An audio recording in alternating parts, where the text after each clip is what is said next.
এই ভাইরাল সিদ্দিক পাগলামি করতে করতে এখন কোরআন আয়াতকে নিয়েও পাগলামি শুরু করেছে। দেখানোর কি করছে। রব্বানা আতিনা রব্বানা আতিনা গ্যাস আনা ও বিদ্যুৎ আনা ও ইলেকট্রিসিটি আনা লিল বাংলাদেশ।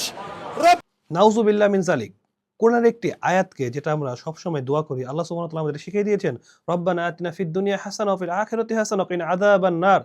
হে রব, আমাকে দুনিয়ার হাসানা এবং আখিরাতের হাসানা দিন। এই সুন্দর দোয়াটিকে এই ফাজিল বলবো না ওরে গাধা বলবো না পাগল বলবো বুঝতেছি না, এই আয়াতটিকে কিভাবে বিকৃত করে এমনভাবে কথা বলছে, ও বলতেছে আনা ইলেকট্রিসিটি না, ওর এটা শুনলে হাসি পাচ্ছে যে ও নিজেকে বলতেছে আনা ইলেকট্রিসিটি, উনি আমি হলাম বিদ্যুৎ, আমি হলাম গ্যাস।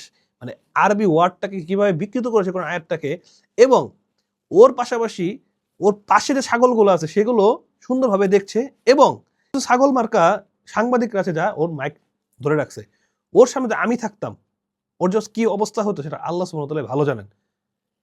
চিন্তা করে দেখুন, ও তো একটা ভাইরাল হওয়ার জন্য কাজগুলো করছে, কোরআন বিকৃত করছে, এবং ওর আশেপাশের মূর্খগুলো ওকে সাপোর্ট করে যাচ্ছে, এবং এই ভাইরালের নেশায় এই কিছু ভিউয়ের আশায় এই সাংবাদিকগুলো কোরআনের আয়াতগুলোকে বিকৃত করছে, প্রচার করছে।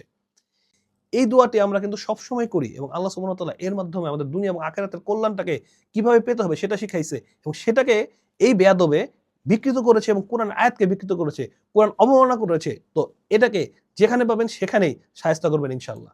মধু, ঘি, সরিষার তেল, খেজুর সহ আপনার নিত্য প্রয়োজনীয় ন্যাচারাল পণ্যগুলো নিতে পারবেন আমার শপ আলামিন হাল শপ থেকে। পণ্যগুলো নিতে এখনই আমাদের স্ক্রিনে দেওয়া হোয়াটসঅ্যাপ নম্বরে যোগাযোগ করুন।